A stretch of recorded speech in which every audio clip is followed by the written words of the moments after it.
کو سناتے تھے. کیا کوئی حدیث میں دکھا سکتا ہوں کہ جب صحابی پڑھتے تھے تو سارے صحابی یہی کرتے رہتے تھے؟ ایک تماشا کیا ہے یہ نعت خوانی ہے کہ بھانڈوں کی مجلس ہے؟ علماء بیٹھے ہیں کوئی قدر نہیں، برم جھم رم جھم رم جھم رم جھم رم جھم. کائے کی رم جھم رم جھم؟ کیا پڑھ رہا ہے اس کو خود نہیں معلوم. نعت خواہ کو تو نعت پڑھ رہا ہے، منقبت پڑھ رہا ہے، نظم پڑھ رہا ہے، پڑھ کیا رہا ہے تجھے خود نہیں پتا. اور ایسے لوگوں کو وجد آتا ہے جن کو اذان سننے کے بعد بھی نماز پڑھنے کی توفیق نہیں ہوتی. لیکن نبی کی نعت پہ اتنے وجد آتے کہ موبائل کے لائٹ چالو گئے. ہر جلسے میں دیکھو تو نئی نئی بدعت. جتنا سنتوں پہ تم عمل نہیں کرتے اس سے زیادہ بدعتوں کو ایجاد کرنے کے لیے پلاننگ بناتے رہتے. یہ تقاضا ہے منبر کا. میں بولوں گا کسی کو برا لگے میری بلا سے جائے 2 روٹی زیادہ کھائے. مجھے کوئی پرواہ نہیں ہے، کسی کے باپ سے نہیں ڈرتا ہوں. اصلاح کے نام پہ کانفرنس منعقد کرتے ہو. پہلے اپنی تو اصلاح کر لو تو ہم کیا دوسروں کو دعوت دیں گے جب ہماری اپنے حال بگڑے ہوئے. ماشاءاللہ. آج مجھے اس لیے بلایا گیا ہے کہ میں بدعقیدگی ظاہر کروں اور بدعقیدگی بارگاہ رب العزت میں حاضر ہوتے عرض کرتے یا رسول اللہ میں نے آپ کی شان مرتبت میں، آپ کی شان اعلیٰ میں نعت کے چند اشعار کہے ہیں. جب حضور کی بارگاہ میں عرض کیا کہ یا رسول اللہ میں نے آپ کے لیے نعت کہی ہے تو آقا صلی اللہ علیہ وسلم نے یہ بتانے کے لیے کہ نعت پڑھنا کتنا عظیم کارہ عظیم ہے، کتنا عظیم کام ہے، کتنی بہترین عبادت ہے، تو عملی طور پر جس چیز کا آپ نے مظاہرہ کیا وہ یہ تھا کہ حضور ممبر پہ بیٹھے تھے. جب حضرت حسان آئے تو سرکار ممبر اقدس سے زمین فرش پر تشریف لاتے ہیں. ممبر اقدس کو خالی فرما دیا اور حسان کا ہاتھ پکڑ کے فرمایا حسان ہمارے ممبر پہ تشریف رکھو. سبحان اللہ سبحان اللہ. گویا آقا نے بتایا کہ میری مدح خوانی جو کرتے ہیں اس کو اللہ کا رسول ممبر پہ بٹھا کے بلند کر دیا کرتا ہے، اور خود آقا فرش زمین پر تشریف فرما ہو کر نعت کو سماعت کرتے اور حضرت حسان ممبر رسول پر بیٹھ کر سرکار کی حمد و ثنا حضور کی تعریف بیان کرتے ہیں. تصور میں اگر آپ اس بزم میں جائیں، مسجد نبی کا سما ہے، ممبر نبی ہے، وہ مسجد نبی جس کے بارے میں آقا کہتے ہیں کہ دیگر دنیا کی مسجدوں میں 1 رکعت نماز پڑھنا میری مسجد میں 1 رکعت 70 درجے زیادہ فضیلت رکھتا ہے. آسانی سے یہ سمجھ لے کہ آپ نے اپنی مسجد میں 1 جمعہ پڑھا، 1 جمعے کا ثواب، مسجد نبوی میں جمعہ پڑھنے کی سعادت آپ کو میسر آئی، گویا 70 جمعے کا آپ کے نام اعمال میں ثواب لکھا جاتا ہے. یہ مسجد نبوی کی شان و عظمت، ایسا مقدس مقام دیکھیں کتنا مقدس ہے. مداح رسول، نعت خوان رسول جس مقام پہ جلوہ گر ہے وہ ممبر رسول ہے جس کو صحابہ چومتے ہیں اور اس کی گرد و غبار کو اپنے آنکھوں کا سرما بناتے ہیں. اور بزم کتنی مبارک ہے، پڑھنے والا صحابی رسول ہے اور نعت سننے والوں میں ابو بکر صدیق ہے، عمر فاروق ہے، عثمان غنی ہے، مولا کائنات علی مرتضیٰ ہے، سعد ابن ابی وقاص ہے، عبودہ ابن جرہ ہے، طلحہ حضرت طلحہ انصاری ہے، حضرت زبیر ابن عوام ہے. جلیل و قدر صحابہ، جنتی صحابہ جس میں کا ہر فرد جنت میں جانا جس کا لازمی ہے، جو جنتی ہے، جنتیوں کی جماعت ہے، جنتی نعت پڑھ رہا ہے، اور ان تمام جنتیوں کا سردار آقا صلی اللہ علیہ وسلم خود اس بزم میں جلوہ گر ہے. گویا شمع نبوت ہے اور سارے پروانے موجود ہیں. ایسی عظیم بزم نہ کائنات نے اس سے پہلے کبھی دیکھی، نہ قیامت تک ایسی بزم دیکھیں گی. سبحان اللہ. اس ممبر پہ بیٹھ کے حضرت حسان بڑے ادب کے ساتھ عرض کرتے ہیں کہ وہ احسن منک لم تر قط عینی واجملک من تلد النساء خلقت مبرعا من كل عیب کانک قد خلقت کما تشاء. عرض کرتے ہیں کہ اللہ کے رسول آپ کی کیا شان بیان کریں ہم. حضور آپ کی شان کا یہ عالم ہے کہ کسی آنکھ نے آپ سے زیادہ حسین چہرہ دیکھا ہی نہیں ہے. کائنات میں آپ سے زیادہ حسین آج تک کوئی پیدا ہوا ہی نہیں ہے. آج یوسف بھی ان کی غلامی میں ہے. تم نے دیکھا زلیخا ہمارا نبی، سب چمک والے اجلوں میں چمکا کیے، اندھے شیشوں میں چمکا ہمارا نبی. اللہ کے نبی کسی آنکھ نے آپ سے زیادہ حسین نہیں دیکھا. اور کسی عورت نے آپ کے جیسا حسین و جمیل بچہ پیدا ہی نہیں کیا. خلقت مبرئا من کل عیب، اے اللہ کے نبی، اللہ تعالیٰ نے آپ کو ہر عیب سے پاک پیدا فرمایا ہے. آپ کی ذات میں کوئی عیب نہیں. وہ کمال حسن حضور ہے کہ غمان نقص جہاں نہیں. یہی شمع وہ ہے کہ جس میں دھواں نہیں. یہی شمع خار سے دور ہے. یہی شمع ہے کہ جس میں دھواں نہیں. یہی گل خار سے یہی پھول خار سے دور ہے. یہی شمع ہے کہ جس میں دھواں نہیں. آپ کو اللہ نے بے عیب پیدا کیا، کوئی عیب آپ میں ہے ہی نہیں. ہر شعر پہ سرکار تصدیق فرما رہے ہیں. اور پھر آخری شعر عقیدہ اہل سنت کی اتنی بہترین ترجمانی شعر حضرت حسان کہہ رہے ہیں. گویا یہ قول حضرت حسان کا ہے، حدیث موقوف ہے، مگر سرکار کا سکوت اس کو حدیث مرفوع قرار دے رہا ہے. اب یہ بات رسول کی ہو گئی، رسول نے تسلیم بھی کیا، قبول بھی کیا، تعریف بھی کی، داد بھی دی. وہ کیا کہ اللہ کے نبی آپ کو اللہ نے ہر عیب سے بے عیب پیدا کیا، ہر عیب سے پاک پیدا کیا. کأنک قد خلقت کما تشاء، اللہ کے رسول، اللہ نے آپ کو ایسے پیدا کیا جیسا خود آپ پیدا ہونا چاہتے تھے. کیا بات ہے. اللہ نے آپ کو آپ کی مرضی کے مطابق پیدا کیا. کائنات میں کوئی آج تک ایسا پیدا ہی نہیں ہوا جس کو اس کی مرضی کے مطابق پیدا کیا گیا. ہماری پیدائشی تو رب تبارک و تعالیٰ نے ہم سے نہیں پوچھا کہ تمہاری رنگت کیسی ہو، چہرہ کیسا ہو، ناک کیسی ہو، تمہارے بال کیسے ہو، تمہاری جو ہے جسم کی ساخت کیسی ہو، کس قبیلے میں پیدا ہونا چاہتے ہو، کس خاندان میں پیدا ہونا چاہتے ہو، کون سے والدین تم پسند کرتے ہو. نہیں پوچھا گیا. رب کی مرضی تھی، جہاں چاہا، جس قبیلے میں چاہا، جس خاندان میں چاہا، جس علاقے میں چاہا، جس رنگ و روپ کے ساتھ ہمیں پیدا کرنا اس نے مقصود فرمایا، اس رنگ روپ کے ساتھ ہمیں پیدا کر دیا. مگر رسول اللہ کی شان کیا ہے؟ خدا کی رضا چاہتے ہیں دو عالم، خدا چاہتا ہے رضا محمد. اے محبوب، جیسا تم پیدا ہونا چاہتے ہو ویسا ہم تمہیں پیدا کریں گے. اور پھر حدیث کے الفاظ ہے کہ جب شعر کا صحابہ نے سبحان اللہ کے نعرے بلند کیے، زبان پر مرحبا اور سبحان اللہ تھا. سرکار تشریف فرما ہے. حضور اتنے خوش ہوئے کہ کھڑے ہوئے اور اپنی چادر اقدس حضرت حسان کو اڑاتے ہیں.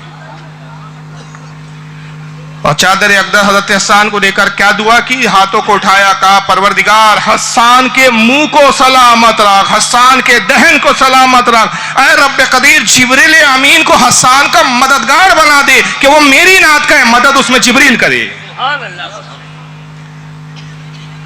یہ ہے نعت پاک کا مقام، یہ ہے نعت پڑھنے کا ڈھنگ اور سننے کا طریقہ. مگر کیا ہماری بزم آج کل ایسی رہ گئی ہے کہ ہماری محفلیں اسی محفل کی ترجمان ہیں؟ ایک طرف ہمارا عقیدہ ہے کہ رسول اللہ جب نعت خوانی ہوتی ہے تو تشریف لاتے ہیں، یہ عقیدہ ہے ہمارا. ہم التجا کرتے ہیں یا رسول اللہ کرم فرمائیے، اس بزم میں تشریف لائیے تاکہ آپ کی تشریف آوری سے برکتیں آ جائیں اور یہ بزم قیامت کے دن ہمارے لیے مقبولیت کا سبب بن جائے. تصور ہے کہ رسول موجود ہے اور انداز کیا ہے؟ بھانڈ ہو گیا تم لوگ. مائیکل لال کو میں چیلنج کرتا ہوں، کوئی مائیکل لال بتا دے کہ حضور کی بارگاہ میں جب نعت پڑھی جاتی تھی، نعت خواہوں میں بہت ساری فہرست آتی ہے، محدثین نے ان نعت خواہوں کے نام لکھے ہیں. زیادہ دور مت جائیے، عربی کتابیں آپ کے بس کی نہیں ہیں تو کم از کم مدارج النبوہ شاہ عبدالحق محدث دہلوی کی پڑھ لیجئے، اردو ترجمہ آ چکا ہے. امام قسطلانی کی المواہب اللدنیہ پڑھ لیجئے، امام زرقانی کی شرح المواہب پڑھ لیجئے، امام جو ہے برہان الدین حلبی کی سیرت الحلبیہ پڑھ لیجئے. یہاں سے وہاں تک بے شمار سیرت کی کتابیں، اور جہاں جن سیرت و نگاروں نے، جن محدثین نے، جن علماء نے حضور کی سیرتیں لکھی، وہاں حضور کے ان اصحاب کا ذکر کیا کہ حضور کی بارگاہ میں نعت کہنے والے کون سے صحابی تھے. ان میں حضرت حسان کا نام آتا ہے، حضرت ابوبکر صدیق کا نام آتا ہے، حضور کے چچا حضرت عباس کا نام آتا ہے، مولا کائنات علی مرتضیٰ کا نام آتا ہے، زید ابن حارث کا نام آتا ہے. یہ وہ مداح خان رسول ہے جو نبی کی بارگاہ میں نعت لکھتے تھے اور حضور کو سناتے تھے. کیا کوئی حدیث میں دکھا سکتا ہو کہ جب صحابی پڑھتے تھے تو سارے صحابی یہی کرتے رہتے تھے؟ یہ تماشا کیا ہے؟ یہ نعت خوانی ہے کہ بھانڈوں کی مجلس ہے؟ उलमा बैठे हैं, कोई कदर नहीं, रिमझिम रिमझिम रिमझिम रिमझिम रिमझिम। अरे काय की रिमझिम हो रही है? बिल्कुल सही बात। क्या पढ़ रहा है उसको खुद नहीं मालूम। नात खा को तू नात पढ़ रहा है, मनकबत पढ़ रहा है, नज्म पढ़ रहा है, पढ़ क्या रहा है तुझे खुद नहीं पता। और ऐसे लोगों को वजद आता है जिनको अजान सुनने के बाद भी नमाज पढ़ने की तौफीक नहीं होती, लेकिन नबी की नात पे इतने वजद आते कि मोबाइल के लाइट चालू हो गए। हर जलसे में देखो तो नई नई बिदअत। जितना सुन्नतों पे तुम अमल नहीं करते उससे ज्यादा बिदअतों को इजाद करने के लिए प्लानिंग बनाते रहते हो। ये तकाजा है मिंबर का, मैं बोलूंगा किसी को बुरा लगे मेरी बला से जाए, 2 रोटी ज्यादा खाए, मुझे कोई परवाह नहीं है, किसी के बाप से नहीं डरता मैं। इस्लाह के नाम पे कॉन्फ्रेंस मुनक्किद करते हो, पहले अपनी तो इस्लाह कर लो, तो हम क्या दूसरों को दावत देंगे जब हमारी अपने हाल बिगड़े हुए हैं। आज मुझे इसलिए बुलाया गया है कि मैं बदअकीदगी जाहिर करूं और बदअकीदों का जो है रद्द करूं, लेकिन जरा हम अपने गिरेबान में भी तो झांके कि भाई हम कहां तक दुरुस्त है और कहां तक सही है। एक नात खां का मुझे ज़हन में जिक्र आ रहा है। नात कहते किसको है? मुन्नी भाई का मुजरा नहीं है कि पढ़ने वाला क्या पढ़ रहा मालूम नहीं, बस तकरार चल रही है और तवायफों के जैसे सरों पे नोट निछावर की जाती है, ऐसे नातकाओं पे यू क्या है ये? छिछोरे हो तुम लोग। अरे तुम मुअद्दब कौम हो, तुम महज़ब लोग हो, तुम वो लोग हो कि इकबाल की जबान में सबक पढ़ शुजाअत का, अदालत का, सियासत का, अदल का काम लिया जाएगा तुझसे दुनिया की इमामत का। तुम दुनिया का इमाम बनने आए हो, नचनिया बन के रह गए हो। तुम क्या इमामत और क्या क़यादत करोगे? फिर जलील और ख्वार नहीं होंगे, जालिम तुम पे मुसल्लत नहीं होंगे। तुम नबी के नाम पे ढंडोरा करते हो, ढकोसलेबाजी करते हो। एक नात खां का मैं नाम बताता हूं, कौन है? अब्दुर्रहमान इब्ने जामी रहमतुल्लाह ताला अलैह। जी जी जी, क्या बात। आशिक रसूल जी, तनम। ये होते थे आशिक रसूल, ये होते थे नात खां। हज के लिए निकले, जब निकले तो सरकार की बारगाह में एक नात के कुछ फारसी में अशार लिखे और इरादा किया कि रोज़े रसूल पर हाजिर होऊंगा, सरकार की बारगाह में नात के अशार अर्ज करूंगा। जब मदीने की सरहद के बाहर काफिला रुका, सालार काफिला को बशारत होती है कि हमारे इस काफिले में एक शख्स है जिसका नाम अब्दुर्रहमान जामी है, इलाके जाम से आया हुआ है, उसको मदीने में दाखिले की इजाजत नहीं है, उसको रोको। सालार काफिला ख्वाब से बेदार हुआ कि मुझे ख्वाब में किसी कहने वाले ने कहा कि इस काफिले के अंदर एक शख्स है जिसका नाम अब्दुर्रहमान जामी है, इलाका जाम से, हेरात का शहर है जो ईरान का इलाका है, वहां के रहने वाले थे। हेरात वहां के इलाका जाम का रहने वाला शख्स है। कौन है तुम में से वो शख्स? हज़रत अब्दुर्रहमान आगे बढ़े, कहा मैं हूं। कहा आपको इजाजत नहीं है, हुजूर की तरफ से हुक्म दिया गया कि आप मदीने में दाखिल नहीं हो सकते। लोगों ने देखा तो लानतान शुरू कर दी, बहुत बड़ा गुनाहगार पापी मालूम होता है, बहुत बड़ा खताकार है, इसलिए हुजूर की जानिब से उसको रोक दिया गया है। आप रोने लगे, रोते कहते या रसूलल्लाह आखिर मेरा कसूर क्या है कि इस गुलाम को हाजिर होने से रोका जा रहा है? मचलते हैं, सालार काफिला की खुशामद करते, सालार काफिला कहता है कि नहीं, इजाजत नहीं है, हमें डर है कि अगर हमने आपको अपने साथ मदीने के अंदर दाखिल करके लेके गए, साथ में ले गए, तो कहीं हम पर इताब नाजिल ना हो जाए। सालार काफिला ने इनकार कर दिया। तो बहरहाल काफिले के एक फर्द से आपने एक तरह से मामला तय किया और कुछ दिनारों का उसको लालच दिया, कहा कि जो तुम्हारे सामान के संदूक है, एक संदूक में मुझे छुपा दो, उस संदूक को ऊंट पर बाहर कर दो, ऊंट पर लाद दो, कोई मुझे देखेगा नहीं, इस तरीके से मैं मदीने में दाखिल हो जाऊंगा। वो शख्स रुपये की लालच में आ गया, उसने रुपये लिए, लकड़े का बड़ा सा संदूक था, उसमें हज़रत जामी को संदूक में रखा, संदूक बंद कर दिया, संदूक को ऊंट पे लाद दिया गया। सुबह जैसी हुई काफिला निकला, एक तेज हवा, गर्द गुबार, तूफान के ऊंटों ने और जानवरों ने आगे बढ़ने से इनकार कर दिया। ऐसा मदीने के जानिब से तूफान उठा कि कोई आगे बढ़ ही नहीं पा रहा। सालार काफिला ने हुक्म दिया कि यहीं खैमे नस्ब कर दो, जब तक तूफान न थमे हम आगे नहीं बढ़ सकते। बहरहाल रुक गए, रात का वक्त आया, फिर ख्वाब में बशारत होती है और फिर कहा जाता है कि अब्दुर्रहमान संदूक में बंद है, फुला संदूक को खोलो, उसके अंदर छुप कर आ रहा है, पोशीदा आ रहा है। संदूक खोला गया तो अब्दुर्रहमान, मैं कहता हूं अब्दुर्रहमान नहीं थे, इश्क व मोहब्बत का एक पैकर था जो संदूक में कैद था और बाहर आजाद हुआ। लोग अभी भी यही समझ रहे हैं कि साहब बहुत बड़ा पापी है, देखो छुप के जाना चाहता है तब भी रोका गया। अब्दुर्रहमान जामी रहमतुल्लाह अलैह रोते, पूरी रात रोते, या रसूलल्लाह मुझ गुलाम को क्यों रोका जा रहा है आखिर, सरकार मेरी क्या खता है, मुझे माफ कर दीजिए। इतना रोए कि रोना रसूलुल्लाह की बारगाह में कबूल हो गया।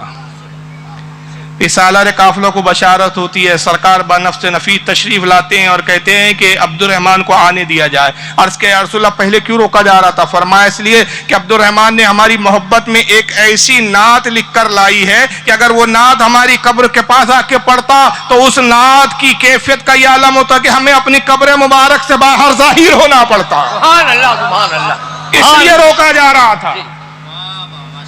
मगर अब्दुर्रहमान ने इतना रोया कि हमें उस पर रहम आ गया, लिहाजा अब्दुर्रहमान को इजाजत दी गई। और जब इजाजत, तब लोगों ने जाना कि अब्दुर्रहमान किस आशिक के सादिक का नाम है, किस आशिक के रसूल का नाम है। और लोगों ने दस्तबोसियां शुरू कर दिया। आपने कहा मैं गुनाहगार हूं, मेरे हाथ को न चूमो, मुझे तो रसूल की बारगाह में जाने दो, काश ये जिंदगी रसूल की कदमों पर कुर्बान हो जाए। और आप बिलखते हुए, रोते और तड़पते हुए रोज़े रसूल पर जाते, और वो जब नात के अशार पढ़ते हैं, उलमा फरमाते हैं कि वो असर हुआ, सारी महफिल में वजतारी हुआ, रोज़े रसूल को जुम्बुश हुई, कब्र मुबारक शक होती है, बनफ्स नफीस सरकार तशरीफ लाते हैं, अब्दुर्रहमान इब्न जामी को उठाते हैं, पेशानी को सरकार बोसा देते, अब्दुर्रहमान कदमों में गिर जाते, कहते अब्दुर्रहमान तेरा ये नात कहना हमारी बारगाह में कबूल कर लिया गया है सुभान अल्लाह। और तुझे अब हमारी बारगाह से बशारत दी जाती है, अब्दुर्रहमान अब जाओ, अगले साल फिर लौट कर आओ।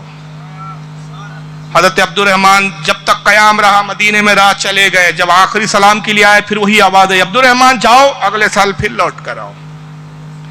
अगले साल फिर आए, फिर सलाम अर्ज किया, फिर जवाब आया, फिर रुखसत के टाइम सलाम करते, फिर जवाब आता है अब्दुर्रहमान जाओ, फिर आओ। 2 बार 3 बार। बाज़ उलमा ने लिखा कि 33 मरतबा मदीने मुनव्वरा आना और जाना रहा। और जब 33वें बार आए, सलाम किया, अस्सलाम वालेकुम या रसूलल्लाह, जवाब आया वालेकुम अस्सलाम। और फिर ये नहीं कहा गया कि अब्दुर्रहमान जाओ और लौट कर आओ। फिर दूसरी बार सलाम करते, अस्सलाम वालेकुम या रसूलल्लाह, फिर सरकार कहते वालेकुम अस्सलाम अब्दुर्रहमान। मगर ये जवाब नहीं आता कि जाओ और लौट कर आओ, तो खुद ही अर्ज करते या रसूलल्लाह हर बार इरशाद होता था कि जाओ लौट कर आओ, सरकार इस बार इरशाद गिरामी नहीं हुआ। आका ने फरमाया अब्दुर्रहमान ये तेरी और मेरी आखिरी ज़ियारत है, अब मैदान हश्र में हमारी मुलाकात होगी। ये आशिक होते थे। किस अंदाज में नाते पढ़ी होंगी उन्होंने, किस अंदाज में आला हजरत ने नात पढ़ी होंगी, तो किस अंदाज में आजिजी की होंगी। वो सुए लालाजार फिरते हैं, तेरे दिन है बहार फिरते हैं, कोई क्यों कर पूछे तेरी बात रजा, तुझसे कितने हजार फिरते हैं। वो कुत्ते नहीं है, वो लफ्ज है कित्ते, इसला कर ले आप इसकी। वो क्या लफ्ज है? कित्ते, कितने की तस्कीर है कित्ते, वो कुत्ते पढ़ते हैं लोग उसको, कुत्ते नहीं हो कित्ते। तुझसे कितने हजार फिरते, तेरे जैसे लोग कई सैकड़ों आशिक फिर रहे हैं। अर्ज किया या रसूलल्लाह जब तक आपका बनफ्से नफीस जियारत ना कर लूं मदीना छोड़ के नहीं जाऊंगा। ख्वाब में तो बहुत बार जियारत की है, दिन गुजरते रहे मगर जियारत का शर्फ हासिल नहीं हुआ। तो शिकायत के अंदाज में फिर ये नात के अशार लिखे, वो सुए लालाजार फिरते हैं, तेरे दिन है बहार फिरते, कोई क्यों कर पूछे तेरी बात रजा, तुझसे कितने हजार फिरते हैं। ये नात के अशार लिखने के बाद नींद लगी, किसी बेदार करने वाले ने बेदार किया, अहमद रजा उठो सरकार तशरीफ फरमा है। देखा कब्र मुबारक शक हुई, सरकार बनफ्से नफीस सामने खड़े हुए। तो ये वो आशिक थे नात खां के जिनके इश्क की बुनियाद पर इन्हें तो जियारत हुई, इनके सबब और लोगों को भी सरकार की जियारतें हो गई है। बहरहाल मेरा ये मौजू नहीं है, वरना मैं ऐसे आशिकों की एक फहरिस्त है मेरे पास जिनके मैं नात के कलामों का अंदाज और हुजूर की बारगाह से उनको क्या शर्फ कबूलियत मिली, इस पर एक सिलसिलेवार में गुफ्तगू कर सकता हूँ। लेकिन बताने का मकसद यह है कि अपनी इस्लाह कीजिए भाई, नए नए तमाशे मत कीजिए कि कहने वालों को आपका मजाक उड़ाने का मौका मिले, आप पे तनकीद करने का मौका मिले। नाते रसूल अदब के साथ सुनी जाती है, अदब के साथ पढ़ी जाती है, ये उसके तरीके नहीं है। ये आज पहला जलसा मैंने देखा, इससे पहले कई जलसे मैंने अटेंड किए, यहाँ भी बरनपुर इससे पहले आया, लेकिन इससे पहले मैंने कभी ये मोबाइल वाला शो नहीं देखा मैंने। یہ بھائی بریک ڈانس کرتے ہیں نا وہ جو فلم ایکٹر، یہ وہاں تماشے چلتے ہیں اس طرح کے. دینی مجلسوں میں اس طرح کی باتیں نہیں ہونی چاہیے، اس سے پرہیز کیجیے. میری شرعی ذمہ داری تھی کہ یہ میرے سامنے ہوا تو اس کی میں تردید کروں، تاکہ کل کوئی کہنے والا یہ نہ کہے کہ فاروق رضوی بیٹھا تھا اس کے سامنے سب تماشے ہو رہے تھے. میں نے اپنا فریضہ ادا کیا، ماننا نہیں ماننا آپ کے ذمے ہے. مانو گے آپ کا فائدہ ہے، نہیں مانو گے کل آپ کو بارگاہ رسول میں جواب دہ ہونا ہے. تو محبت کے ساتھ نعت پڑھیے، عشق کے ساتھ، ادب کے ساتھ نعت پڑھیے اور ادب کے ساتھ سنیے. تصور کیجئے اگر اس بزم میں اعلیٰ حضرت بیٹھے ہوتے اور اس طریقے سے آپ نعت سن رہے ہوتے، اس طرح سے پڑھی جا رہی ہوتی، اعلیٰ حضرت گوارا کرتے؟ خدا کی قسم اتنے جوتے مارتے کہ سر کے بال جھڑ جاتے. اعلیٰ حضرت اس عاشق صادق کا نام ہے کہ اعلیٰ حضرت فرماتے رسول کا ادب تو بہت بڑی بات ہے. حضور فرماتے بچپن میں ایک بار جب مجھے گھر والوں نے بتا دیا، میرے والد نے بتا دیا کہ اس سمت غوث اعظم کا روزہ ہے، پھر فقیر نے تا عمر تک اس طرف کبھی قدم رکھ کے لیٹا اور سویا نہیں ہے. جو بارگاہ غوث اعظم کا اتنا ادب کرے، محفل نعت کیسی ہوتی ہوں گی اعلیٰ حضرت کی. اس لیے پرہیز کیجئے چیزوں سے. اللہ تعالی ہم سب کو عمل کی توفیق عطا فرمائے. اس وقت ہندوستان میں مسلمانوں پر 3 بڑی مصیبتیں ہیں، 3 فتنے ہمارے ساتھ بہت زیادہ عروج پر ہے. فتنے تو چھوٹے چھوٹے بہت سارے ہیں، مصیبتیں مسلمانوں پہ چھوٹی چھوٹی بہت ساری ہے، لیکن بڑی 3 مصیبتیں اگر آپ ان ساری چھوٹی مصیبتوں کو نظر انداز کر کے دیکھیں تو 3 فتنے وہ ہے جس نے مسلمانوں کو اپنے گھیرے میں لے رکھا ہے اور مسلمان ان فتنوں کا شکار ہو رہے ہیں. اس میں ایک دشمنان اسلام کا فتنہ ہے جس کی بھرپور کوشش ہے کہ ہمیں اسلام سے ہٹا کے مرتد ارتداد کی طرف لایا جائے، اور اس کا ذریعہ انہوں نے ہمارے ہاں کی کمزور کڑی ہماری بہنوں کو چنا ہے. وہ جانتے ہیں کہ اگر ایک مسلمان کی کسی ایک لڑکی کو اگر ہم نے اپنی طرف کھینچ لایا کسی بھی طریقے سے، ایک نسل کو ہم پوری طرح خراب کر دیں گے. ایک یہ بہت بڑا فتنہ ہے ہمارے لیے. آج اس قدر ہم مسلمانوں پر پریشر اور اتنا پریشرائز کیا جا رہا ہے کہ مسلمان اپنے تخصص کو، اپنے اسلام کی شناخت کو، اپنی اسلام کی نشانیوں کو دن بدن چھوڑتا جائے. کئی نمازوں کو لے کر تکلیفیں دی جاتی ہے، کئی داڑھی کو لے کر فتنہ کھڑا کیا جاتا ہے، کئی لباس کو لے کر ماب لنچنگ ہو جاتی ہے. مختلف طریقے سے مسلمانوں کو دبانے اور ستانے کی کوشش کی جا رہی ہے. ایک غیر مسلموں کا فتنہ ہے جو اسلام کو فنا کرنا چاہتا ہے اور اہل اسلام کو اسلام سے ہٹانا چاہتا ہے. اب یہ تو کھلے دشمن ہیں ہمارے، ان دشمنوں کو ہم آسانی سے پہچان بھی لیتے ہیں. اگر کوئی اس طرح کا دشمن آتا ہے اور اسلام کے خلاف کچھ کہتا ہے تو ہم اس کے حلیے سے، اس کے انداز سے، اس کی مذہبی شناخت سے ہم پہچان لیتے ہیں کہ یہ شخص کون ہے.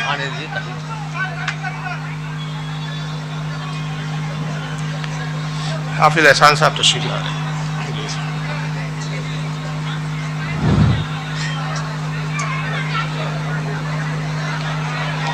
کرسی نہیں ہے، کرسی کا انتظام کیجیے.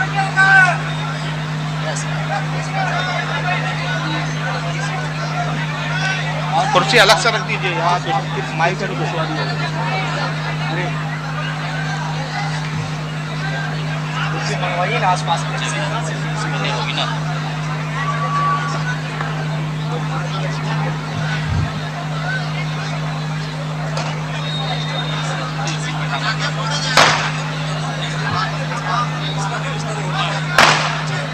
کتنا سمجھائے، جتنا بولو مانتے ہی نہیں. نئی نئی چیزیں لاتے ہیں، نئی نئی چیزیں لاتے ہیں.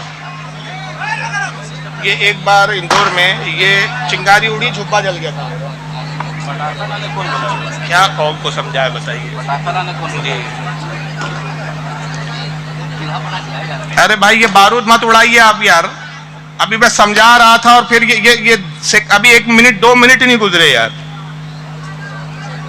میں بھی یہی چیز سمجھا رہا تھا کہ بھائی اپنے جلسوں کو مذہبی جلسوں کی طرح دیکھیے، غیروں کی نقل مت کیجیے آپ.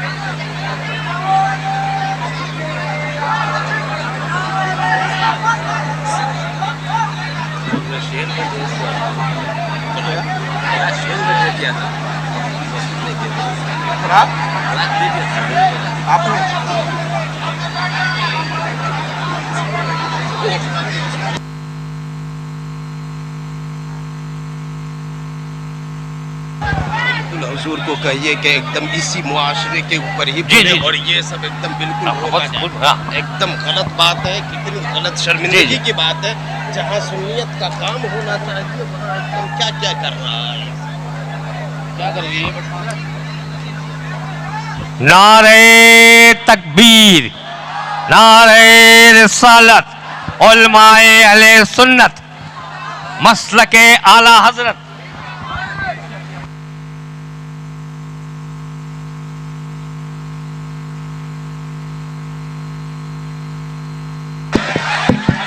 तशरीफ रखिए, मैं बैठ जाइए। आप लोग देखिए वक्त बहुत कम है हमारे पास।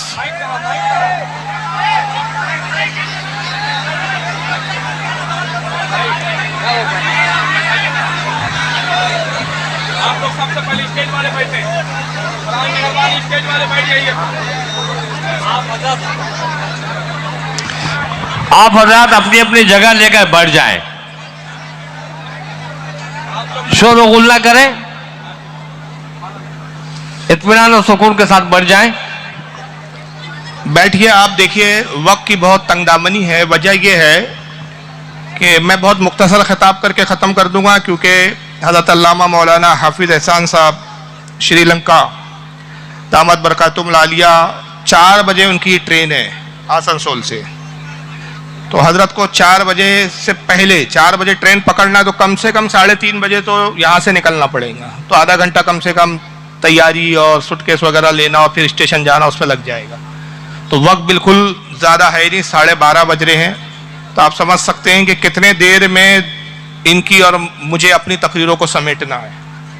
तो अब अगर उसमें आप थोड़ा सा इस तरह से डिस्टर्बेंस करोगे तो मसला हो जाएगा। इसलिए आप बराए करम तशरीफ रखें और संजीदगी के साथ गुफ्तगू करें। ज़्यादा वक्त मैं आपका नहीं लूँगा। बहरहाल मैं अर्ज़ कर रहा था कि 3 फितने इस वक्त मुसलमानों के ताल्लुक से बहुत ज़्यादा शदीद फितने हैं। एक दुश्मनान इस्लाम का फितना, जो दिन ब दिन नित नए तरीके खोजता रहता है कि मुसलमानों को कैसे कमज़ोर किया जाए, माली एतबार से उनकी मजहबी शनाख्त को कैसे ख़त्म किया जाए, कैसे उन पर प्रेशर कायम किया जाए और किस तरह उनको हिंदुस्तान में दबा कर रखा जाए और इस हाल तक उनको पहुंचा दिया जाए कि वो अपनी मजहबी शनाख्त का खुलकर इजहार भी ना कर सके। ये एक तवील गुफ्तगू है। सियासी हालात किस तरह के हैं वो आप बेहतर तौर पे जानते हैं। अब दूसरा जो एक फितना है मुसलमानों पर इस वक्त, वो है बदअकीदगी का फितना। ये एक हमारे अंदरूनी दुश्मन है। एक दुश्मन तो वो है दुश्मनान इस्लाम, जो खुला दुश्मन है, जिसको हम समझ भी लेते हैं, पहचान भी लेते हैं, उसकी साजिशों को बहुत हद तक समझ लेते हैं। लेकिन एक हमारा दुश्मन वो है जो हमारे बीच में होता है, हुलिया भी हमारी तरीके का होता है, कपड़े लिबास भी हमारी तरीके के पहनता है, उसके नाम भी हमारी तरह के होता है, तहजीब तमद्दुन रहन सहन सब कुछ हमारा, इबादत भी करता हुआ नजर आएगा, नमाज भी पढ़ता हुआ नजर आएगा, हमारी मसाजिदों में भी नजर आएगा, ईदगाहों में भी नजर आएगा। गर्ज के उसको देखकर पहचानना मुश्किल हो जाता है कि ये हमारा है या दुश्मन है हमारा। लेकिन मसला कहां खड़ा हो जाता है कि अहले फहम हजरात जो है हमारी जमात में, यह अहले इदराक है, जो इदराक की सलाहियत रखते हैं, जो समझ बूझ रखते हैं, जो इंसानों को पहचानने का सलीका रखते हैं, उनके गुफ्तगू से, उनके अकायद और नजरियात से उनको भाप लेते हैं और उनको समझ लेते हैं। और यह सलाहियत हमारे कौम में हर फर्द में नहीं होती। मखसूस होते हैं वो लोग जो इस तरह की सलाहियत अल्लाह उनको नवाजता है, और ये सलाहियतों से जो बहराबार होते हैं वो हमारी जमात के उलमाए अहले सुन्नत है। और तीसरा फिर एक और फितना है, वह है मुज़ब्ज़बियत का फितना, सुलाकुल्लियत का फितना, पिलपिलापन, इधर भी और उधर भी, तय नहीं कर पाते हैं।